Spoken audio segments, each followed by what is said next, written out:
Tonight's State of the Union takes place as the debate around immigration escalates.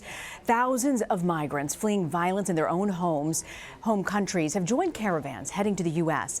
Many come from Central American nations. CBSN Originals correspondent Adam Yamaguchi traveled to El Salvador to speak with one family caught in the cycle of illegal immigration to the U.S. Here's a preview of his report.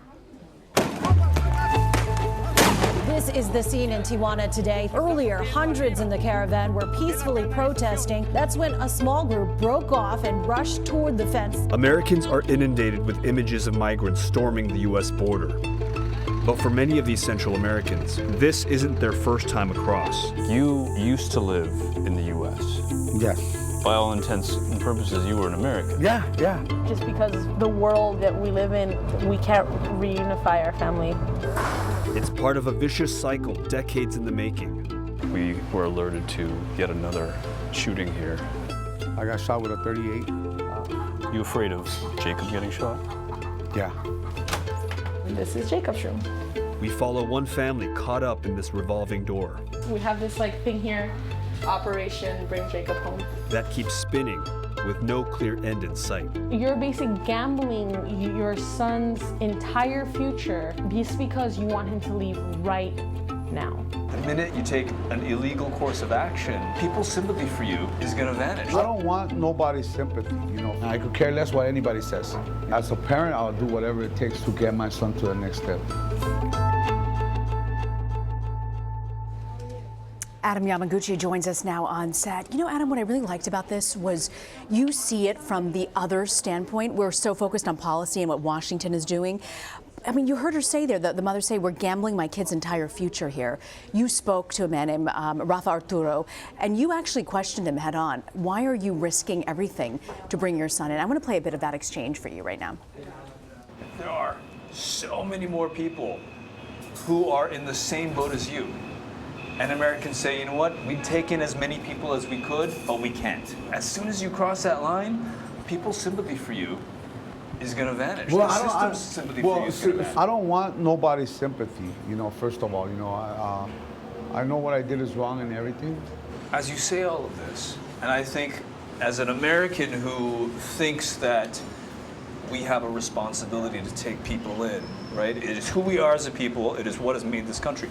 But in your case, the series of rule breaking, but if you keep breaking the law, why the hell would America let you in? Why would the government say, you know what, you deserve a third chance? It's not going to happen.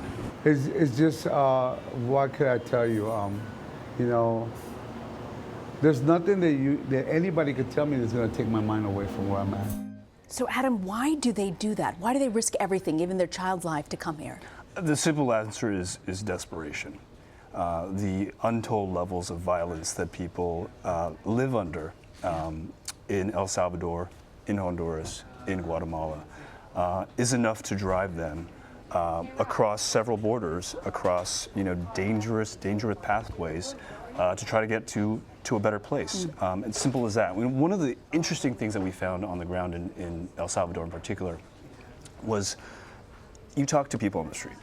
You talk to four people. 4 out of 5 people will tell you that I've either been in the U.S. and deported, I've had friends and family who are in the U.S. or are in the process of being deported. You start to see that there's this sort of revolving door of illegal and legal migration. And in many ways, people here don't feel like this is their home anymore because they have so many friends and family in the U.S. It almost feels like it's they're destined to cross these borders to reunite with friends and family in the U.S. When you talk about caravans versus using what they call a coyote, what's the difference? Well, the caravans are a relatively new phenomena that really have become a bit of a spectacle, certainly in the media's eyes and certainly in the larger realm of politics. Thousands and thousands of people traveling together to get to the U.S. and some would say to storm the U.S. border. The reality is the caravans, as large as they may be, represent a small fraction of the constant stream of people coming in to ask for asylum or to cross illegally into the U.S. every single day. One of the, benefits of traveling in a coyote is safety. As we've seen in the last year, lots of women and children, sometimes unaccompanied minors, are making their way across these very, very dangerous countries, risking their lives really at every turn. What the caravan does is it provides a little bit of a sense of safety. Otherwise, traveling with a coyote, you are sort of opening yourself up to any number of risks. You could be physically attacked. So again, the caravan is just a little bit of a safety net, if you will. Do you get the sense that people on the ground are in any way deterred because of the rhetoric coming from the White House? The president's been very vocal about how he feels about this. Yeah. It's hard to say at any given moment whether we're seeing an upturn or a downturn in specific numbers in real time, but by and large, no. The people that we've spoken to, they're going to do it. They're going to do it regardless, because the situation back at home is so grave that what do I have to lose? Yeah, they're willing to risk it all. How do people find out about these illegal crossings? How do they know where to go, how to get in? What's the information source? A lot of it is word of mouth. Yeah. A lot of it is word of mouth.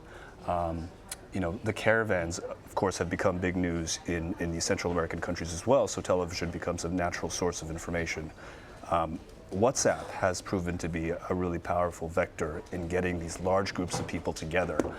And oftentimes people aren't exactly sure what they're buying into. They hear that there's going to be a massive group of people.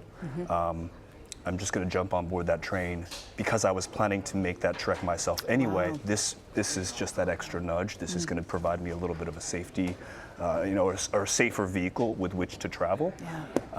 So it happens in any number of ways, and there's a lot of misinformation that gets strewn about, particularly on social media and whatnot. And one of the things that we found in speaking with migrants over the last 2 years of reporting this story is we talk a lot about the word asylum. Yeah.